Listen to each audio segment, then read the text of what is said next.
Halo, apa kabar? Sudah lama saya nggak YouTube di channel vlogging yang super tidak jelas dan super jelek kualitasnya ini, yang viewernya sering nol, tapi justru karena nggak ada yang lihat, saya bisa cerita dengan bebas.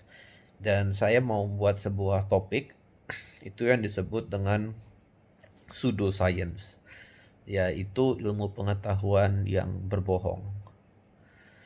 Jadi beberapa disengaja, ini episode pertama yang dari mana saya belajar tentang pseudoscience ini. Saya belajar pseudoscience ini dari nonton YouTube-nya Rizal Ramli. Jadi, teori ekonomi itu mengatakan kepada negara berkembang dan sering dicoba di Amerika Latin dan akhirnya 1998 dicoba di Indonesia, yaitu negara itu diibaratkan dengan sebuah perusahaan. Jadi begitu dia krisis, begitu pendapatannya turun dan hutangnya banyak, maka dia akan disuruh untuk berhemat. Subsidi dipotong, perusahaan negara dijual, jadi dia mendapatkan banyak uang, kemudian dia harus rajin mencicil utang, tidak boleh mencetak uang karena dikhawatirkan akan menciptakan hiperinflasi.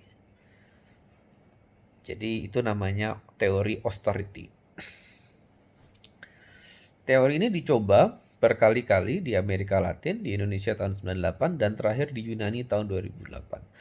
Dan ini kalau diceritakan secara detail, maksudnya dengan kajian ilmiahnya, itu seilmiah-ilmiahnya ilmu ekonomi. Jadi tidak seperti saya yang super sederhanakan, itu kalau mereka sedang cerita pada IMF, itu bercerita sama Soeharto, sama Alex Piras, Menteri Yunani, itu literaturnya pasti numpuk, numpuk, numpuk, numpuk. Keynesian atau apa, atau sebagian dari Keynesian teori ekonominya jelimet dikasih. Tapi teori ini adalah teori yang bohong.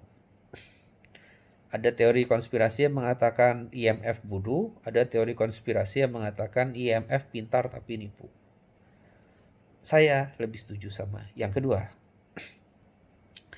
Dicoba berkali-kali dan selalu gagal. Sebaliknya, tahun 2008 ketika Amerika kena krisis ekonomi global, yang dilakukan adalah sebaliknya. uh, kan waktu itu zaman apa namanya helikopter money, printing money besar-besaran, quantitative easing, cetak duit besar-besaran, hambur-hamburkan.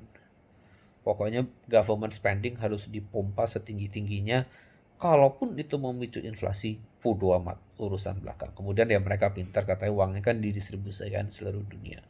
Dada. Tapi waktu itu Uni Eropa juga ada guncang. uh, uh, Jerman pun mendesak untuk apa tuh mencetak uang untuk membail out Deutsche Bank. Sedangkan ketika Italia yang krisis disarankan banknya ditutup atau dijual. Jadi ada dualitas antara negara maju dengan negara berkembang. Dan ketika negara maju menjelaskan langkahnya, kenapa Obama kok malah cetak duit, kenapa Obama malah menyelamatkan perusahaan besar, kan urusannya mengkhianati rakyat. Itu literatur untuk menjustifikasi tindakan tersebut juga setebal-tebalnya. Juga ada sainsnya sendiri. Kenapa boleh cetak uang sebanyak-banyaknya, tidak peduli dengan katanya ada inflasi dan katanya inflasi itu busuk. Ya beda kan? Nah, tapi kalau kita ngelihat kenyataannya, Yunani, krisis ekonomi Indonesia, ekonomi adalah yang paling parah tahun 98 dibandingkan negara lain di Asia. Dan Yunani itu sampai kalau nggak salah sampai 2020 itu masih susah. Masih ekonominya itu turun, turun, turun, turun, turun, turun, turun, turun, turun, turun. Tentunya ada berbagai macam faktor lain, tapi secara umum seperti itu. Sedangkan Amerika 2008 hancur, 2010 sudah sudah mulai membaik, 2011 sudah tidak terasa lagi. Jadi ada dua sains, satu untuk negara miskin, satu untuk negara kaya, satu terbukti gagal dan berkali-kali gagal, satu terbukti berhasil dan berkali-kali berhasil. Ini menunjukkan kalau sains yang dipelajari bertahun-tahun itu bisa saja dalam tanda kutip salah dengan disengaja. Itulah yang disebut dengan pseudoscience. sekalian aja karena saya males ngupload 2 kali, saya ingin bicara dengan teori. Oh, ternyata saya menemukan pseudoscience yang kedua. Pseudoscience yang kedua yang saya baru temukan adalah hukum ekonomi yang berkata berguna itu berharga. Salah. Makin tidak berguna, makin berharga. Itu realitasnya. Jadi ada satu yang bohong, satu yang benar. Loh kok bisa? Kalau gitu kenapa nggak sampah itu kita anggap berharga? Gini, kalau kita ngelihat Olimpiade, kan ada 3 medali, mencerminkan 3 logam mulia. Bronze, silver, gold.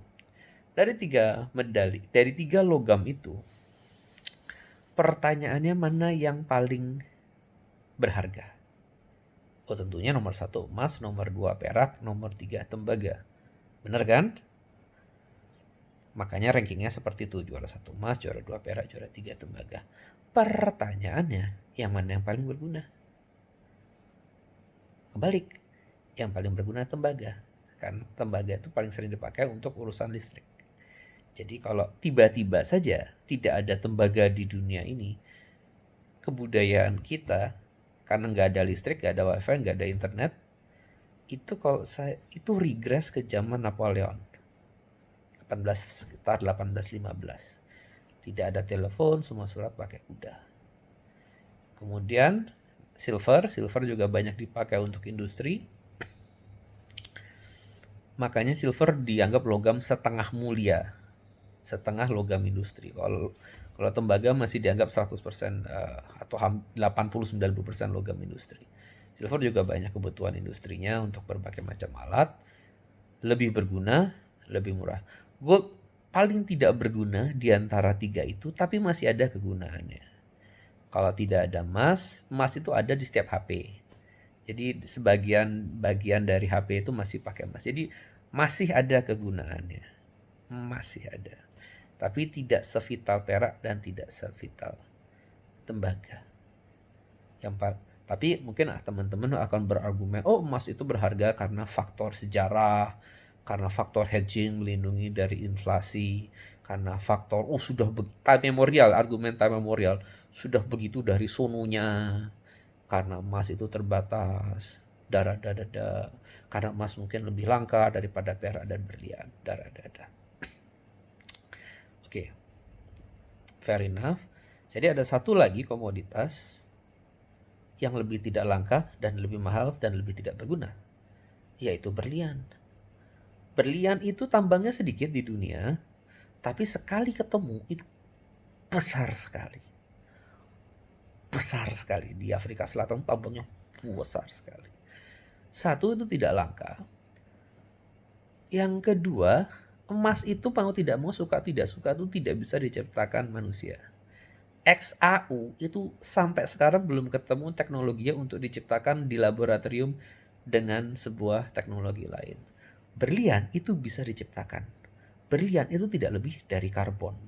Makanya sekarang ada sebuah teknologi untuk menciptakan berlian dari rambut, intinya dari karbon. Jadi ya simply put high price karbon gitu kan. Jadi jumlahnya pun sudah banyak, itu pun bisa diciptakan. Gunanya tidak ada. Satu-satunya kegunaan berlian dalam industri adalah untuk memotong berlian yang lain. Dan kalau tidak salah teman saya cerita itu pun sudah bisa digantikan dengan kalau nggak salah high price water. Jadi air yang demikian keras dicucurkan dengan demikian concentrated keras seperti laser bisa untuk memotong berlian. Dia yang cerita, saya kurang tahu. Tapi kurang lebih seperti itu. Kegunaannya tidak ada. Mahal luar biasa. Jadi kalau kita bilang per kilo, 1 kilo emas itu tidak pernah lebih berharga daripada 1 kilo berlian dari zaman sekarang. Oh, berlian kan juga punya sejarah. Salah. Berlian itu baru berharga ketika marketing besar-besaran dilakukan oleh keluarga De Beers. Diamond is forever. Mereka lah yang menciptakan berlian itu cinta. Itu adalah sebuah fiksi yang relatif baru. Jadi, semoga ini bisa menjelaskan kenapa banyak orang yang senewan dengan Bitcoin. biasanya orang-orang pintar. Nouriel Roubini yang salah satu ekonom yang saya senang, dijuluki Dr. Doom karena suka meramal krisis gitu kan. Dia paling benci. Dia salah satu orang yang benci dengan Bitcoin. Ini tidak ada gunanya. Bodoh amat. Yang tidak ada gunanya itu yang mahal. Kalau kita bicara kegunaan, Bitcoin teknologinya revolusioner pada zamannya. Dan ini dan itu dan ini dan itu. Kenapa tidak USDT? Kalau kalian main kripto kan ngerti yang namanya USDT. US Dollar Tether. Itu semua kebaikan Bitcoin ada minus volatilitasnya. Apa tuh volatility-nya? Karena kan pack dengan 1:1 dengan US dollar. Lu terus kenapa tidak stable coin aja menguasai dunia kripto? Ya karena itu. Makin tidak berharga, makin asik digoreng. Kalau ditanya, saya kapan menyadari itu tuh sebenarnya dari Pak Matius Yusuf. Matius Yusuf tuh direkturnya Gompo Dumoro. Suatu ketika dia ngobrol sama orang lain, saya cuma nguping aja waktu itu ada seminar tentang properti. Lebih gampang mana jualan apartemen atau kondotel? Perdebatannya kurang lebih seperti itu. Tapi Matius Yusuf kemudian bukan masalah gampang atau susah, tapi masalah goreng harga dia bilang. Dia bilang goreng harga kondotel itu susah. Karena kondotel itu terikat dengan sewa. Menarik. Jadi bangun kondotel dengan bangun apartemen itu kan kurang lebih di satu ruangan, ada kasur, ada wifi, ada kamar mandi. Kalau istilahnya kalau kita ke apartemen mewah dengan ke hotel bintang 5 kan mirip-mirip. Ya kamar aja gitu kan. Tentunya pasti ada perbedaan lah. Kalau hotel dia cenderung ada ballroom yang besar. Kalau apartemen dia cenderung, kalau yang ini yang high end ya. Kalau hotel bintang 5 cenderung dia punya satu ruangan untuk meeting ya, untuk acara pernikahan yang besar ballroom. Kalau apartemen dia kecenderungan main di tempat parkir yang lebih besar karena untuk residen 1:1. Tapi sisanya ya kalau berenang apa. Secara umum lebih susah hotel karena manajemen apartemen kan cuma manajemen upkeep. Servisnya relatif lebih minim. Cuman perlu dipelihara, liftnya jangan sampai rusak, orang mesti jalan kaki kan naik tangga kan kacau gitu kan, listriknya harus nyala terus. Kalau pemerintah mati listrik bagaimana caranya biar liftnya tetap nyala, kolam renangnya jangan sampai bau gitu kan, jangan sampai chemicalnya bermasalah. Hotel kan juga sama, itu kan masalah pemeliharaan, tapi hotel kan punya servis yang lebih susah gitu, secara servis lebih susah hotel.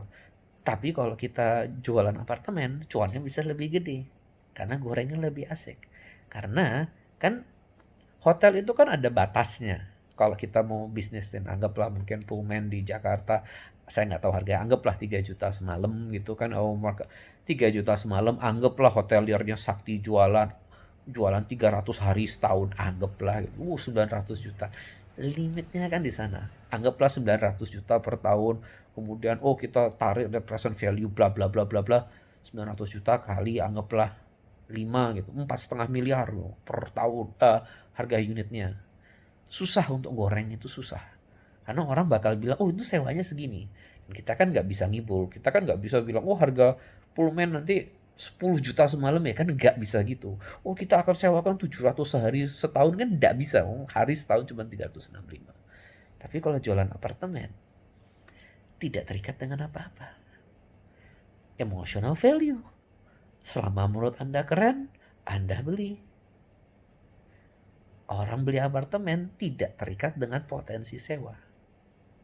Ya kan? Tidak selalu, ada juga orang yang senang dengan potensi sewa, tapi kan tidak terlalu. Kalau orang semuanya, jadi secara ilmu properti, kalau bicara tentang sewa, apartemen kecil itu selalu lebih gampang dan lebih cuan disewain. Tapi buktinya kan ada aja orang beli apartemen 3 unit kan. Kenapa? Ya mungkin fungsi, saya sudah punya keluarga, saya anaknya 2. Mungkin prestis, mungkin orangnya nggak suka dengan lingkungan yang kecil, gengsi, dia suka orgi, ceweknya 3, melihara 3 cewek sekaligus luar istri, atau apalah alasannya, dia mau punya uang podcast atau apa. Itu kan tidak berhubungan dengan cuan semata. Di sana saya belajar, iya, apa yang berhak, harga itu tidak berbanding lurus dengan utilitas. Seringkali yang utility-nya lebih rendah, harganya lebih tinggi. Yang sekalian aja, yang ketiga ini saya belajar, saya copy paste langsung dari harga karo-karo. Jadi ada satu teori yang bohong, padahal teori ini sudah, itu lagi ya, time memorial mungkin. Dari saya SMA, SMP malah saya sudah pernah dengar. Supply and demand. Ketika supply naik, harga turun. Ketika supply turun, harga naik. Ketika demand naik, harga naik. Ketika demand turun, harga turun. Salah. Harga ditentukan oleh market maker. Harga ditentukan oleh bandar.